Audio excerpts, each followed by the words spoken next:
This podcast is sponsored by nobody. Hey guys, this is Carrie Moore, one half of the Moore twins in Friday the 13th, the final chapter. And you're listening to Tommy Throwback Kovac on Splat from the Past. Bravo, Tommy, for winning the Stinkathon. Hey dudes, welcome to Splat from the Past, the only 80s themed horror and sci-fi show where things could get totally radical. Now today I am just so excited for my guest today because it's been a long time coming. I will be interviewing probably my favorite of all the ladies in Friday the 13th Part 2, and that is Lauren Marie Taylor. Yes, Lauren Marie Taylor is coming on the show today. We're going to talk about the making of that movie, how she got to play alongside everybody in that movie. She also went on to do Neighbors with John Belushi and Dan Aykroyd, which was Belushi's last movie, as a matter of fact. And then she also did Girls' Night Out with my good friends Julia Montgomery, Rutanya Alda, and Laura Summer. And it is going to be spectacular. She's mostly, I think, teaching acting these days and stuff like that in New York. She doesn't really do on-camera stuff anymore. Not since, the show Loving she was on. But it's so great. I get to talk to another Vicky this week, because earlier in the week I talked to Mary Cadorette, who played Vicky on Three's a Crowd. Now I get to talk to Vicky from Friday the 13th Part 2. It's going to be friggin' awesome. So here is my interview with Lauren Marie Taylor.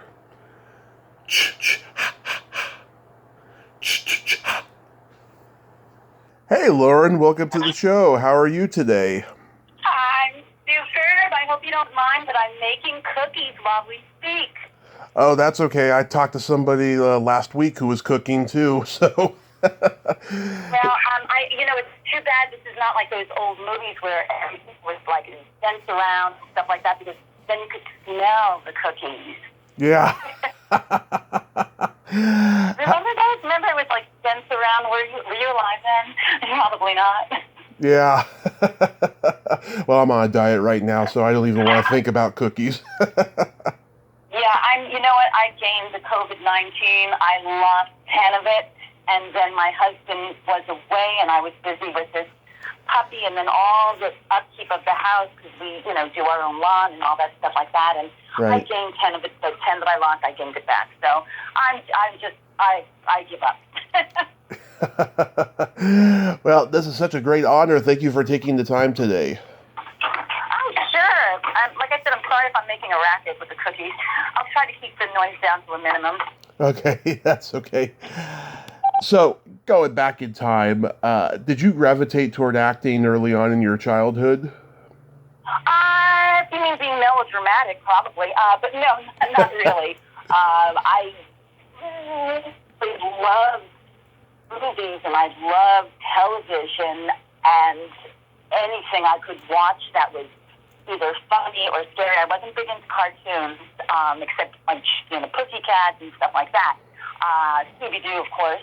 But I was really into the funny stuff like Gilligan's Island and F Troop, and I was just enthralled with these people and the things they would get themselves into.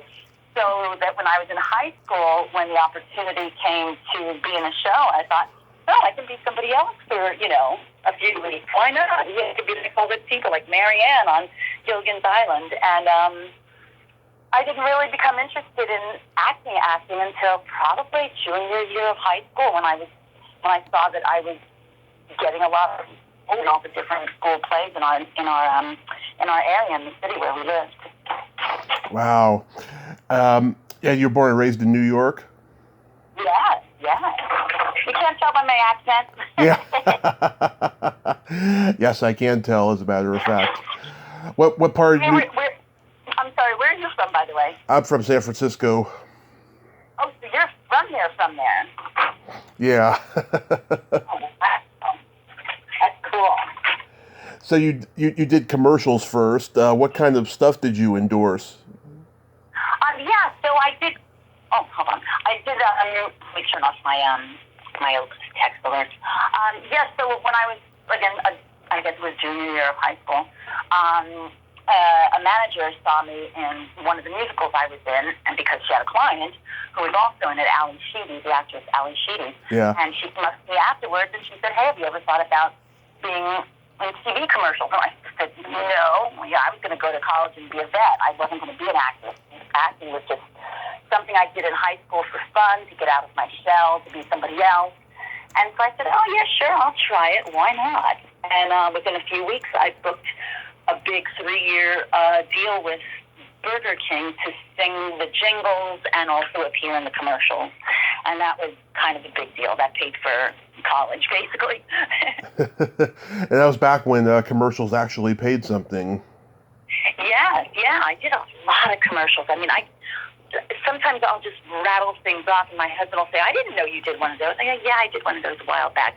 But I mean, everything from paper towels to fast food to frozen food, Pepsi commercials, GE, alarm clocks, dishwashing liquid, cereal, you name it. I probably at one point couldn't do any commercials because I had too many what they call conflicts. Yeah. Where you can't represent two of the same types of brands. Like you can't do two different fast food chains. I mean, I even did a Ford commercial, so I couldn't even do cars anymore. Did you do Burger King?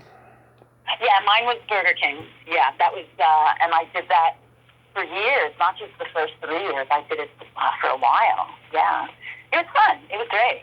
It was super. Yeah, Adrienne King, she did the Burger King commercials, and people still remember her from those. Yeah, somebody found them online. They found one of mine online, and I thought it was pretty funny. And then because I was doing the jingles, too, for both TV and radio spots, after a while they want to change who the face on TV is. So they wanted a bunch of different counter girls, if you will. And there was this hot model at the time. Her name was Jane Milligan, and she was on the cover of 17 magazine, and I just thought she was the bee's knees. And one day I hear my voice singing the Burger King song, and I look at the TV, and I'm like, wow, we haven't done an on-camera one for a couple of months. Maybe that's an old one. And I look, and there's that model, Jane, that I just adored, mouthing or lip-syncing to my voice. And I was just like, some people would say, well, weren't you offended? I was like, no, I love it. I love that she did it because I just loved her so much. Yeah. So those commercials lead to Ryan's Hope? Well, yeah. You do so many of those, and then your management team wants to get you into something else. There are people, I guess, who are lifers and do commercials. Just that's what they do all their lives. But it's something more, than that. So they started sending me on auditions, for all the different soap operas. What do you want to do? So I love the medium. I love TV. I mean, I grew up watching TV, everything on TV. And I said I'd love to get on a soap opera. My grandmother was really into them, and I just love to be in her living room every day so she can see me every day. And that's when the audition for Ryan's Hope came up, and I got a small role in that. And then ABC remembered me, and when they were casting Loving, I actually auditioned for a different part. Your team always wants you to get the most high-profile part. Right. So they sent me in for the vulnerable. I can't say it. Vulnerable. Yeah. Yeah, wilting flower type of girl. The sad girl. And they said, no, we'd like to call her in for a different role. She's just, not that. She's a little too New York to be a withering girl. So when I went in for my screen test, I was tested for Stacey, and I improvised during the scene with the guy who eventually got the role of Chris Marcantel, and totally improvised it. And got the part based on that. They were like, wow, she really thinks on her feet. I'm like, yeah, I used to be really smart. I actually got a scholarship to high school. Were you on the same time as Kelly Maroney? No. No. I remember her, but I don't think so. You mean on Ryan's Hope? On Ryan's Hope, yeah. Yes, yeah, she was there, yeah. But most of my stuff was with Nancy Addison. Mm-hmm. Yeah. Yeah. every time I talk to people who are on soap operas, they tell me that it was the hardest acting job because you had to memorize so much dialogue and you can't stop or else you get fired. It's crazy how they still do that to this day, you know, because they're doing the old radio medium. Yeah, it really is funny. It wasn't so much hard acting in it, because, especially when you're on for so long, because you kind of know your characters so well. Right. Really easy to get in touch with if she's feeling sorrow, if she's acting like a lunatic, if she's, you know, being funny or, you know, playful, whatever. So you can really be in tune with that. But that said, yes, you do have a lot of stuff to memorize, and you really have to be on your feet. You can't have a silly nightlife. If you're on a soap opera, you really have to be well rested and be ready to go and be ready to change. They changed the script during lunch sometimes. You'd be, and we didn't have teleprompters on Loving. The other shows had teleprompters. We didn't have them. Yeah. So they coach us. They coach us a little bit. It's like doing a play, you know. Yeah, because even when you're on stage, there are times you go blank. I mean, it's happened to me where I just would stand there and just start making stuff up in character, and you see the terror on the other actor's face, like, what is she doing? And you just pray inside that they'll realize what's going on and pick it up and give you a cue that might jog your memory a little bit. You know, that's why when Simone Biles was like, oh, I'm midair, I get lost. I'm like, yeah, I get that. You know, you can be on stage tap dancing your head away, and then all of a sudden you make a wrong turn and you're out of step with the rest of the group. So I get that. Yeah. So you are my fifth guest from Friday the 13th Part 2. I talked to Warrington and Amy and Russell and Stu.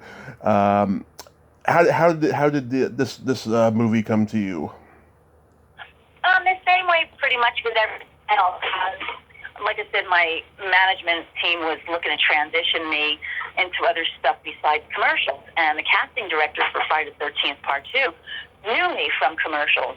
So when they put out the casting call, we're going to do, you know, a second movie to this other one. I don't even think it had been released yet, or maybe it had just been released.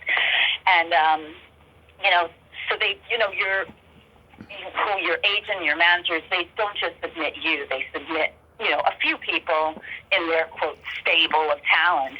But this particular casting director had worked with me in many, many commercials. So she knew me. She knew I was reliable. She knew I would get the job done. I wouldn't be an idiot, things like that. And so when they called up, they said, we'd like to see you for this role. It requires an all-American sweetheart type of thing, not too sexy. You know, we're not looking for that. You know, we're just looking for a nice all-American girl. So they brought me in, and I don't even think I had a call back for it, you know, a second interview for it. Mm-hmm. I think they just called up my manager and said, okay, she got it. And that was that. And then there's the brown undies. Yeah, that was that. Had you seen the first one already? No, I hadn't. In fact, you know, I've got a very active imagination because I grew up across the street from the cemetery. Yeah. My brain is always working overtime. I mean, even when I walk the dogs, if I hear a noise behind me, I think it's, you know, Jason or Freddy or somebody, you know, Mike Myers is behind me. I mean, I'm crazy like that. So when we all got the roles, they brought us in for a screening of it at this little place in the city. And as I'm watching it, I'm thinking, and it's before, and Kevin Bacon was Kevin Bacon, and so on and so forth. Yeah. And I'm watching it, and I turned to Tom McBride, and I said, did he really kill you? And he looked at me and he just started laughing. He goes, "No, that's illegal." I said, "But they do that. I've heard that they do that. Some movies do that, and it's creepy and it's horrible." And I started thinking, I'm not going to do this. What if they actually kill you? So that was my introduction to Friday the 13th to Friday the 13th. Yeah. Was everybody getting high and wild in their trailers because you were all so young? Nah, not at all. Not on that one. No, not at all. We actually slept in cabins at the camp, if you will, that we were using. Some people have different memories of it, or as Queen Elizabeth would say, different recollections. But my recollection was that we were sleeping at the actual camp. I mean, it was up the hill a little bit from the Packanack Lodge, where we did almost all of the scenes, and the cabins that were surrounding Packanack, where we did, our other little scenes. But where we slept, to me, it just seemed like it was up the hill a little bit in a different area of the camp. And so we didn't have trailers or anything. And everybody, basically, every night, because we shot most of the stuff at night, we just hung out at the Packanack Lodge. Even if you didn't have scenes, you would go and just hang out with everybody and just, just not to be in your cabin alone, I guess. Yeah, because when you do a movie, it creates a family. It's like going to camp, so to speak. Yeah, I mean, can you imagine now that you saying you go, we're going to make a horror movie, but they have to actually sleep in these unair-conditioned, not heated cabins in early fall, late summer and early fall. Union would be all over that. They'd be like, no, you're putting them in a hotel. Or you're getting them a really nice trailer that they can hang out in. That would never happen today, the way we shot it back then. It just wouldn't. Yeah. Really? Yeah. Is it true that you had a crush on Tom McBride? Oh, yeah. Oh, my gosh. He was the handsomest thing I'd ever seen. I just couldn't believe that I had to cozy up to him. You have to understand, even though I grew up in the Bronx and went to school in New York City, you would think that I was this kind of tough broad. Yeah. I had a very, very strict Catholic upbringing, so I didn't get out much. It's kind of like being married, except as a little kid, you don't get out much anymore. Right. And I just didn't get out much. I had only had maybe 2 serious boyfriends. Even when I went to college, I really didn't date anybody because I was working so much that I was hardly in college. So I didn't, like I said, I only, had 2 high school boyfriends, and to be around Tom McBride with those muscles, and he's so good looking, and he did a lot of commercials too, and I thought, oh, this is going to be great. And then he's like, Lauren, I don't really lie that way. And I went, that's okay, I can still look at you. Yeah. That's awesome. I'm okay with the candy being dangled in front of me. I can do that. That's so awesome. How was working with Amy? She's good. Again, if you when you watch the movie, you kind of notice that everybody is in different pockets. Like most of her scenes are with John Fury or with Stu Charno. Right. There are pockets. There were very few of those large campfire scenes. So she was around, but she actually hung out mostly with Steve Miner and John Fury. But, everybody got along, though. Everybody got along great. Yeah, I met John Fury a couple of years ago at a convention, and it was so funny. So we take, so he signs my poster. We take the picture, right? And my toenails were painted blue-green for Easter time, right? And as I'm walking away, he's looking down at my feet, and I turn around, and he's got this look like, what the? I can see that look on his face. Yeah. Absolutely. It was pretty funny. Yeah. That's pretty funny. Yeah. He does have that. He does have that look about him. I've seen it where if one of our groups said something that just doesn't make sense, because some of us don't make sense anymore. Yeah. And they'll turn around and start to walk away, and he'll just look at me and just go, "What was that?" So I know that look. How about Marta Kober? I heard she had a nude scene that was cut because she was 16 at the time.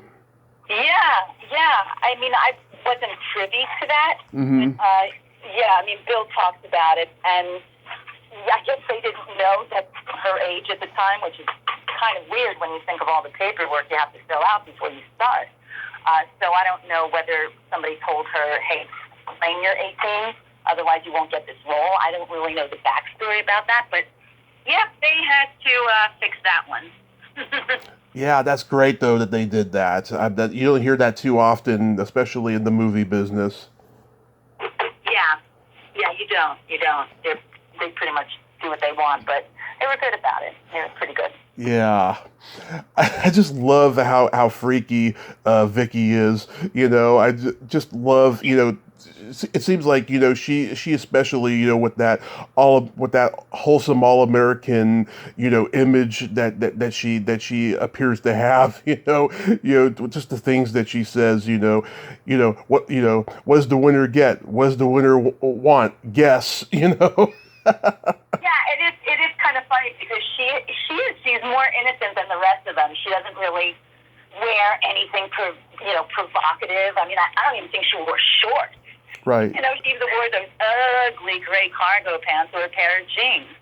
So, and it's not like I had horrible legs or anything like that, or sores on me, or chicken pox. Yeah. So then she has these things that come out of her mouth that say, "Oh, wait a second, she may present in this way with the way she looks and dresses, but she wants to get all up on that." Yeah. I only want your fingers. Oh my God. I was just, and saying those, again, like I said, I was, kind of, I don't know, sheltered, if you will. Yeah. And just saying those things, I was just, oh my God, I have to say that. And, my grandmother's going to see this movie, and my brother and my mother. Oh my God, I was mortified. Yeah. How about, were you satisfied with your death in the movie? Yeah, I mean, I would like to have seen more bludgeoning. Yeah, because all we see is he shaves your shin basically, and then we never see where the machete landed. I'm guessing it went right into the stomach. He gave you a second belly button or something. Yeah, probably ripped through my kidneys or intestines or something down there. But yeah, I mean, once they got wind of the fact that I could scream my head off, they just prolonged that shot. They're like, "Oh, she can scream for a long time." I'm like, "Yeah, I can." And you betcha. Yeah. That's a great attribute to have. Oh, yes, it is. It's come in handy. I actually, after that, I subbed in some other people in other movies who needed to scream better, but were underperforming in their screams. So I did that for a little while, too, which was kind of amusing when you're trying to do musical theater and you're screaming and losing your voice. Oh. Yeah. How does Neighbors come to you? Oh, well, that's another one. I've run into so many people that are so intertwined with Friday the 13th universe. Yeah. I was understudying a 4-person play called Album in the city down at this little off-Broadway theater called Cherry Lane Theater. Mm-hmm. Really nice place, really great gig to get. I was very lucky. And Kevin Bacon was in it, funny enough. Yep. So there you go, your 6 degrees of separation from Kevin Bacon. I'm 1 degree, which means you're only 2. And so I was, understudying that for, forever. And in Chicago, they opened up a second production.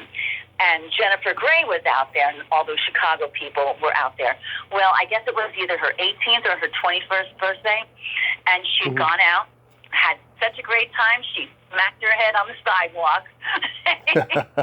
So it just happened to have been the part that I was understudying, and they flew me out for the week while she recuperated. I believe she got a concussion. Mm-hmm. And when I got back, my agent had been trying to call me and left, it was back when you had answering machines.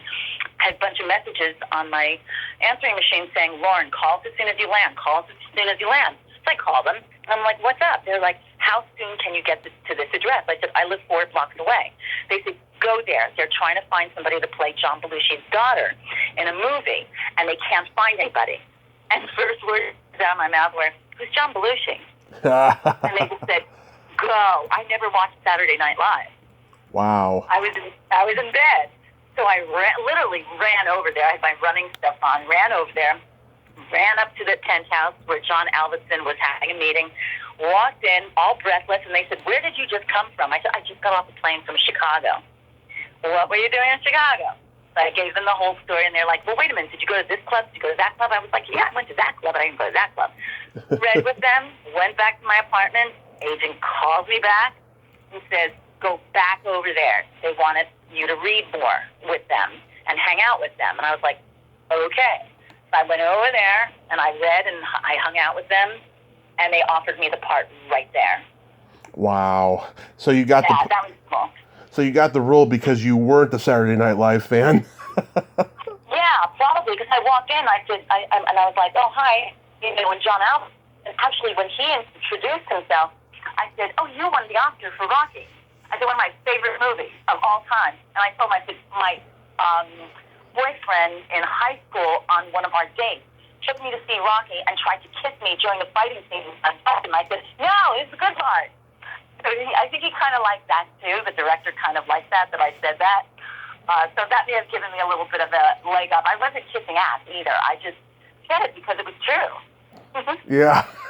Yeah, it's funny. When I was growing up, my dad and I used to watch R-rated movies when my mom wasn't home, and we were huge Blues Brothers fans, right?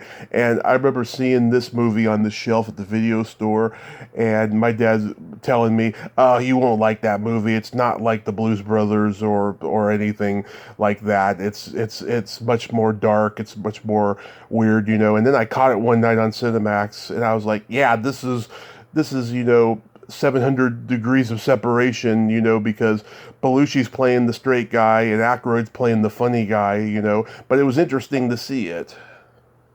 Actually, and it's funny because it was supposed to be the opposite.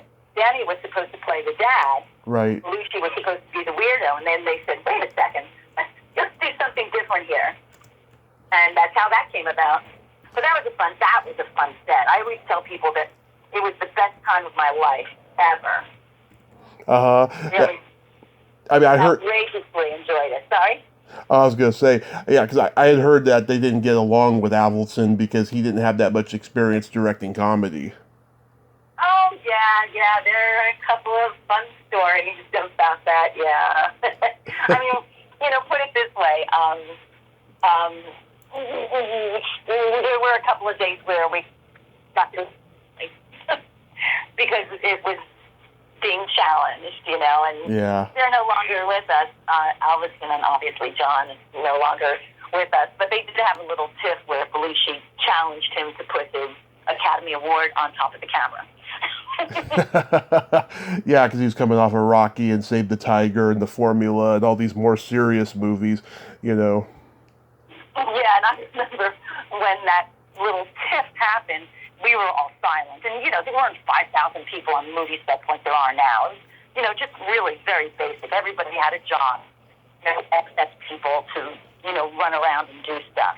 One makeup artist for everybody, or two for everybody. It didn't matter who you were. And I remember when that little tip happened, I looked over at Danny, and his eyebrow just went up, and he did kind of like a little whistle motion with his mouth. Yeah. And Belushi just, takes the napkin off of his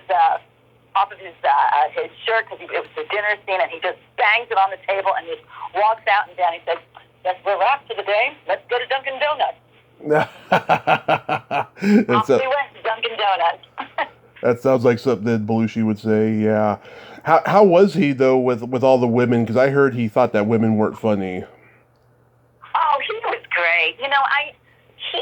He was just great. I never saw any weirdness towards Kathy Moriarty or Catherine Walker. He was very respectful. I mean, obviously I was younger, and I was kind of the goofy girl to, pick up after she was done understudying her show. But I went back to the Cherry Lane after performing the part in Chicago.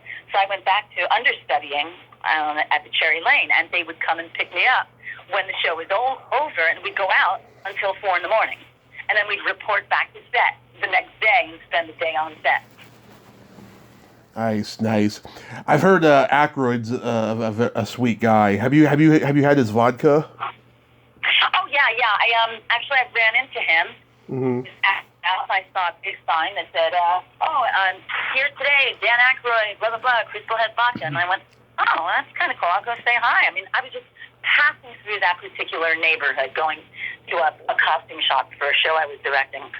And I went in, and there was this long line. I thought, never going to be able to say hi to him. So I went over to one of the, the runners, like the production type of assistants, and I said, can you tell Dan Aykroyd that Elaine Keith is here, which was my character name. Right. And he looked at me, he goes, look, he's not seeing anybody. You have to get online. You have to wear a bracelet. I said, no, trust me on this. Tell him Elaine Keith is here. So another one of the security detail came over and said, what's going on? And I looked at him. I said, tell Danny Elaine Keith is here. And just to see his reaction, it'll take you 2 seconds of your time. So he goes over, he whispers in Danny's ear. Danny puts down everything he's autographing, comes over, and he goes, oh my God, Lauren! And the guys, I just kind of looked at the two guys, and I was like, and he gave me a bottle of vodka and some of his wines that he was also peddling at the time. And we hung out for a while. They stopped the appearance for a while for him, and it was great to see him. He really is just a genuine guy, really nice guy. Ah, that's wonderful. Yeah, I had this vodka years ago when I was still drinking, and I thought it was pretty good. It was the best one, and I don't even really like vodka, There's Yeah, I'm trying to see if my husband has it here. What does he have here? I don't drink any hard stuff. Oh, no, he's got, silver Patron. Okay. Yeah. I don't drink that stuff. I only drink my wine like a typical woman. Yeah. I heard that there's that scene where they're in the swamp. I heard the swamp was made of oatmeal. Oh God, the swamp scene. That was a little bit tough. There was almost a problem with that because bodies float. You float when you go. Well, I don't. I'm a rock. I sink when I jump in the water. But so they had this plank that was raised. It would go up and down because he's supposed to go down under the water. And he wasn't going down. And he said, get me some sandbags. Get me some sandbags. And they're like, no, we're not going to put sandbags on you. What if you get lost in all the muck? But Belushi was insistent on sandbags. And finally they just said, you know what, we're just going to try this a different way. He wanted to put sandbags on his legs, around his ankles so that he would sink. That's so cool. You're my fourth guest from Girls' Night Out. Oh my gosh, really? Yeah, Julia Montgomery and Rutanya Alda are very good friends of mine. They've been on the show multiple times. Laura Summer, she's been on once, and she's going to come on again soon. Yeah, I love that movie. It's so underrated, I think. Was that another standard audition for you? Yeah. It was kind of weird. It was in between Neighbors and the soap opera. Mm-hmm. And I was just kind of like, I just did Neighbors, and I was really hoping to springboard into, what I wanted to do, which was a soap opera. But I wasn't getting any bites from any of the other networks. I tried out for Guiding Light, tried out for As the World Turns. I even tried out for One Life to Live, and I would get screen tested. But then they'd always say, well, she has too much of a New York accent. And they said, no, not anymore. She got rid of it.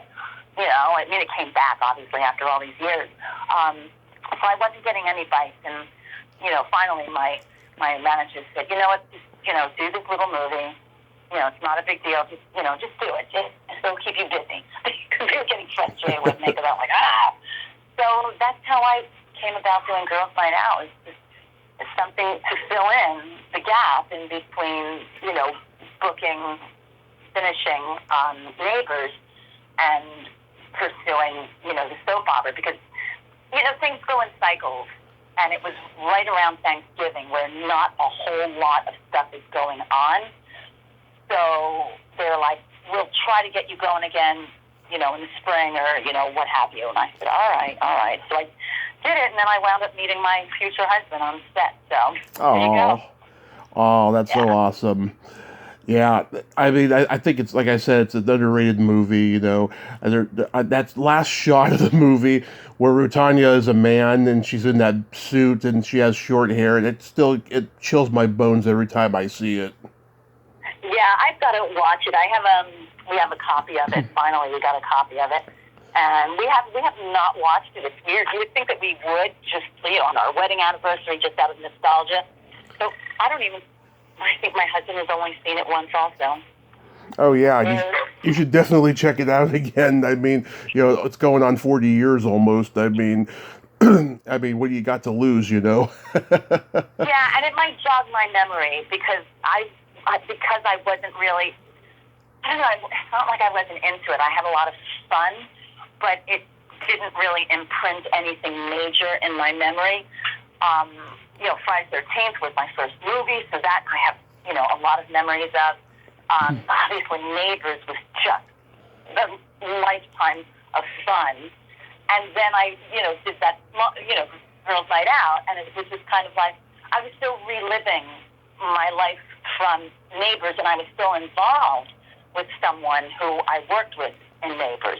So I was still very in tune with that. So I was kind of a little bit mentally and emotionally absent when I was filming Girls' Night Out until towards the end. And that's when I did a couple scenes with who would be my husband eventually, Splat. And then I was kind of like, oh, all right. Yeah.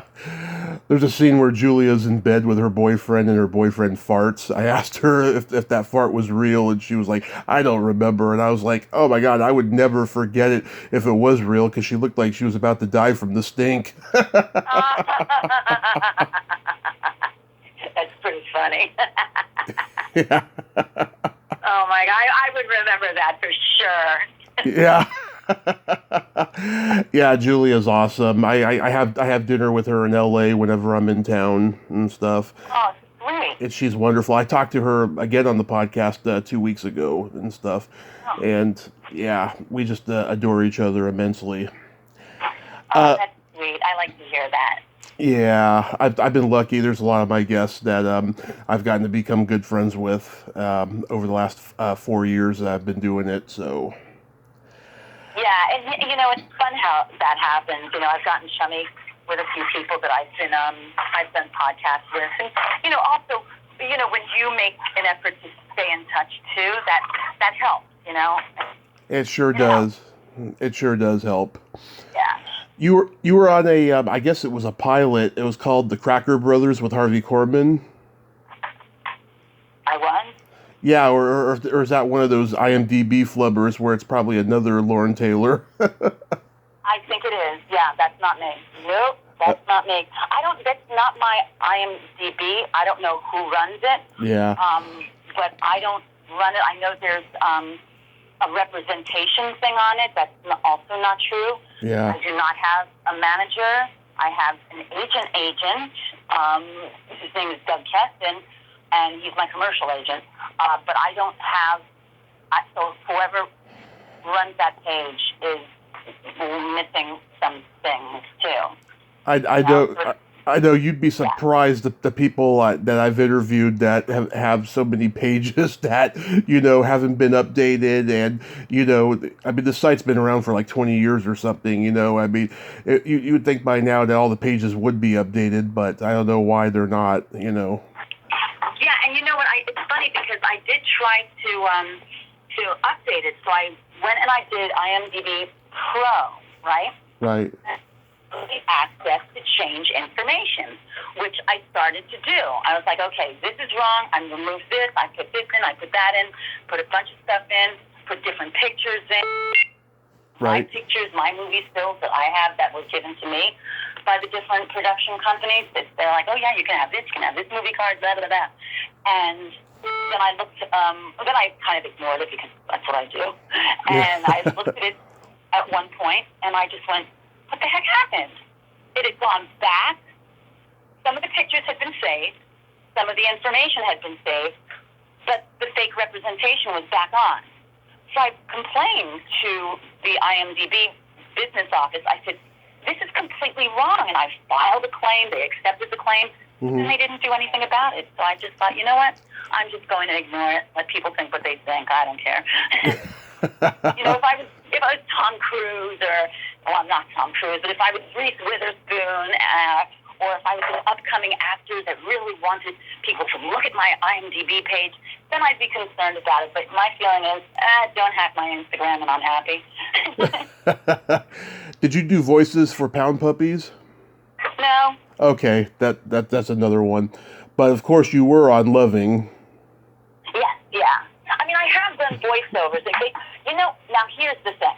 I could have done voices for Pound Puppies because a lot of times, I have done voiceovers, and I've done, obviously I told you I've done jingles, but that was years ago. I have done a lot of voiceovers, and what they do is they'll say things like Untitled Project. Right. Or cartoon mysteries, Working and title, so yeah. Could it be the Pound Puppies? It could be, but when I did it, it wasn't called that. It was called something else. I should probably take a listen to it and see if that was me. I mean, I've done commercials where they call it Atlas. Right. And then I'll get on set, and I'm like, this isn't Atlas, this is Bounty paper towels. They said, well, it's a new product within the Bounty family. And I'm like, oh, okay. But here they're like, you booked the Atlas project. Yeah, even when I did, okay, here's another one. I did an ad for Facebook, right? Right. Recently, very, very recently. And it was a Find Your Tribe thing. And they were being very mysterious about it. And so I did the thing, and they shot it, and they're like, oh, yeah, well, it's going to be a new Facebook, a new thing. And I'm like, okay, well, just tell us. Well, we can't disclose. I'm walking through Port Authority, and there's a huge electronic poster. And I look, and there I am. And I went, it's an ad for Facebook. It's for the Find Your Tribe campaign. That's all it was. And my son was driving her into to Lincoln Tunnel. He's like, I cannot get away from you. Your face is on the big billboard. It was so funny. Yeah. So stuff like that does happen. But I know I was not in any Cracker Brothers things. I don't know what that is. Okay. So Loving, how did that come to you? Oh, that was great. Okay, so like I said, hold on, let me check on my cookies. Okay. So I had been, I've been auditioning for soap operas, and all of a sudden I started getting called in for some of the ABC soaps. I got called in for the role of Jenny on All My Children, which went to Kim Delaney. Right. And then I auditioned for something on One Life to Live, but I don't know who it went to. I don't even know if they did the part. So the people at ABC kind of took notice of me because I was being screen tested for all these things. And they don't screen test a lot of people, maybe 3 people for the part. So it's very nerve-wracking if you really want it, And I really wanted it, so I would get nervous. But then when I realized you can't get nervous, you have to bag that, harness it, I was just like, all right, F it, it's never going to happen. So I would just go to these screen tests and then forget about it afterwards because I thought, if it's going to happen, it's going to happen. If it's not, it's not. So they called me in, this very prestigious casting company in New York at the time, and I thought, oh, those are really high-profile people. They through Neighbors because they had cast other roles in Neighbors, but not, I didn't see them for Neighbors. I went straight to, like I said before, the director and the stars. And so they called me in, and I was like, oh, that's kind of cool if they're calling me in. They're really high profile. And I, read for the part of Lily. And they were like, oh, very good. Thank you, Lauren. Thanks for coming in, blah, blah, blah. I was like, oh, you're welcome, And I didn't say anything else. I went home, and I was living with John at the time, with Boswick, the Girls Night Out. And he goes, how'd it go? I said, I don't know. It's just a typical audition. And I got a call back. I went in, and I read again. And the producer was there. And Agnes Nixon, the writer, was there, the creator. And they were like, okay, thanks, Lauren Marie, for coming in. We'll be in touch. I was like, oh, okay, great. So they called me in again. They said, we're going to screen test you, but we're screen testing you for a different role, which was Stacy. I was like, oh, that's cool. All right, great. So, they send you the script, and you read it and memorize it. And I went in and did it. And I was working at a travel agency part-time, a high-profile travel agency for VIPs at the time, right? Right. And I'm walking past, and it was on the Upper East Side. I'm walking from our apartment on the West Side to the East Side, and a bird poops on me, right on my shoulder. I just went, oh, what the F? My grandmother saying, when a bird poops on you, it's good luck. means something really big is going to happen. And I was like, right. You know, the biggest thing that was happening at the time was I was planning our wedding. So I was like, it's all about the wedding. I'll be damned. The phone rings at the travel agency, right? You're right. You know, and Donald Sutherland had just come in, so I was already in seventh heaven. I was like, that was a good luck thing. Donald Sutherland came in. So I answered the phone. They go, hi, Laura Marie, you know, so-and-so from such and such management. And I was like, oh, hi, what's up? You know, and they're like, well, are you sitting down? I said, I'm a receptionist. Of course I'm sitting down. And they said, you booked the part of Stacy. I swear, the phone. I just dropped the phone and I started crying and shaking. And I didn't like my boss at the time. So when I finally got off the phone with them, I went into her office. I'm giving you my 2-week notice, by the way. I just booked a job on a soap opera. And she looked at me, she goes, oh, you'll be back sometimes, right? I said, no. I booked a job on national network television, like, every day. And she's like, well, you can't do that. And I said, watch me. So it was like a great day, and all because of the bird pooped on me. And that's kind of how I got the part. Oh my God, that's priceless. It's amazing how that show lasted so long. I'm sure you get as recognized for that as much as Friday the 13th Part 2. I'm sorry, what? I said it's amazing how the show lasted as long as it did, but I'm sure you probably get recognized for it as much as Friday the 13th Part 2. Yes, I do. Yeah, I do. Sorry, my husband was texting me simultaneously. I got distracted. Those husbands. Yeah, I do. It's weird. It depends on the situation. You know, if I'm at a mall or someplace like that, I'll get recognized for loving, with, you know, no doubt. If I'm like when I was in Italy, I got recognized for loving because it was a huge show there, huge. If I'm in Walmart, though, for some strange reason, I get recognized for Friday the 13th Part 2. When I'm hiking, I get recognized for Friday the 13th Part 2. So it is kind of weird how that works. Yeah. Yeah, Walmart of all places, huh? Well, you know, they sell a lot of different merchandise that's seasonal, so, yeah, and it is, I mean, I will say that once in a blue moon, if I, and, you know, a lot of younger people are into the movie now, too, into the whole franchise. Right. If I see somebody wearing a Friday the 13th t-shirt, I'll just look at them and I'll say, oh, I like your t-shirt. And they'll get like, thanks, and then they'll kind of look at me funny, and I'll say, what's your favorite one? You know, and I'll say, oh, I like the early ones. I said, really? I said, you like Part 2? Yeah, I got. Wait. What? And they'll say they recognize my voice. I'm like, yeah, that was me, and they get spooky crazy. I was hiking, and it was right after, I think it was Fright Rag, and the big new T-shirt that they had made a couple of months back, the Friday the 13th Part 2 with Amy on the front, right, the pitchfork, and then different scenes on the back, including the campfire scene. I was hiking, and when it was going up one way, you know, I saw a guy, you know, going up, you know, pretty much the same way, and I was like, oh, you know, just say hi to people, right? Right. All of a sudden, you know, he's way ahead, and he's young, and way ahead, and you didn't see him anymore, and all of a sudden, he's walking back towards me, and I was like, oh, that guy chickened out, didn't he? He didn't want to go all the way up the mountain. He's coming towards me, and I'm going, okay, I got my pepper spray, what is it? And he said, I have to ask you a question, and you know it's coming. So that was kind of cool, you know, because, like, you look just like the girl who was in Friday the 13th. I mean, obviously older, and I kind of gave you a little look. He goes, that's not what I meant. That's not what I meant. And that was kind of cool. That is cool, yeah. Did you just do a Friday the 13th fan film? I did a little thing in a fan film, yeah, just a little thing, yeah. Yeah.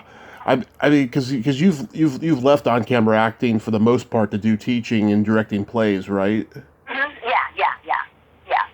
I mean, you know, it's funny because, you know, people contact you, and I'm, you know, kind of, you know, I'm not really in that anymore so much. You know, but I don't know what made me say yes. I just thought, what the heck, you know? It was COVID, and you know, I you know, it was a very small film, and I guess it was, it wasn't, it's not like I went there and shot it. It was on my phone, so I figured it would be okay and whatnot. Yeah. Because it's not a union thing, but I don't know how that works when it comes to fan films, especially if you're just filming yourself on your phone. But it was cute. It was a little bit of a lark, and I thought it was a neat little idea. So. Yeah. Do you get a satisfaction from teaching that you don't get from actually acting? Yeah, I actually stopped teaching a couple of years ago for health reasons. But it's very different. It's definitely very different. I mean, it's completely different, yeah. I mean, when I was directing the musical for one of our local theaters here, Right. it's very much like teaching, but, and it's creative like teaching is, but you could really get back into that whole acting world when you're directing, too. You can really get into it with them, and so that's a little bit closer to acting. Obviously, you're directing a show. Of course, it's closer to acting. But teaching was definitely different. I had a great time. I loved it, but it evolved over time, and it became something that I didn't want to do anymore. Yeah. For health reasons, and also I'm very anti-over-testing people who are 5 years old. I'm very anti that. Yeah. So, yeah. As far as directing plays, any stand out as your favorites? Oh, wow. We did Singing in the Rain. That was a lot of fun. We did Oliver. Oh. Oops, hold on. My puppy sounds like he's in distress. Hold on. Sorry. Yeah. So, oh, no, he's just yawning. Great. He wants to go to PetSmart and get that costume, I can tell. The Jason costume. I really enjoyed directing Annie, and Oliver was a big one. With Oliver, I had a young girl who tried out for the one of the orphan roles, and she was very quiet. She sang "Twinkle Twinkle Little Star," and then I found out that her father had just perished in September 11th. He was a firefighter. So her mother really wanted her to get out and just, be social and keep her mind busy and keep her busy. And she was very young. I think she was only 6 or 7 years old. So she was very young. And I'll tell you, that little teeny tiny girl with the shy voice, by the time the show went up, and had opening night, she was doing cartwheels across the stage. Oh.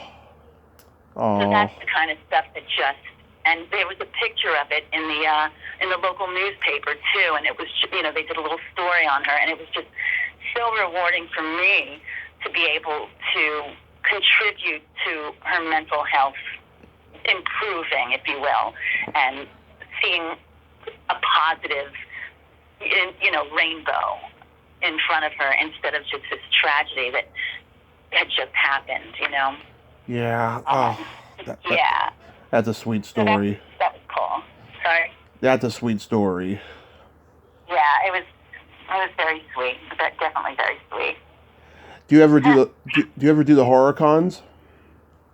Yeah. Oh yeah. I'm actually we might be doing one soon. It hasn't been announced yet. Mm-hmm.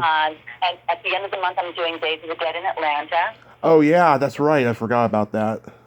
Yeah, and then I think it was announced I'm doing one in Chicago.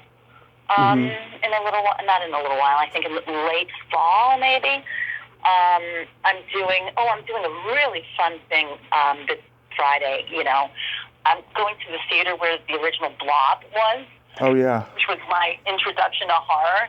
And I'm doing it. They're showing Friday the 13th Part 2 there, so I'm going to do kind of like a live watch party with everybody. Yeah. And so I'll be doing a Q&A beforehand, and if people want autographs, I'll have some pictures available. Not a lot, but I'll have some available. And then I'm going to watch the movie with everybody.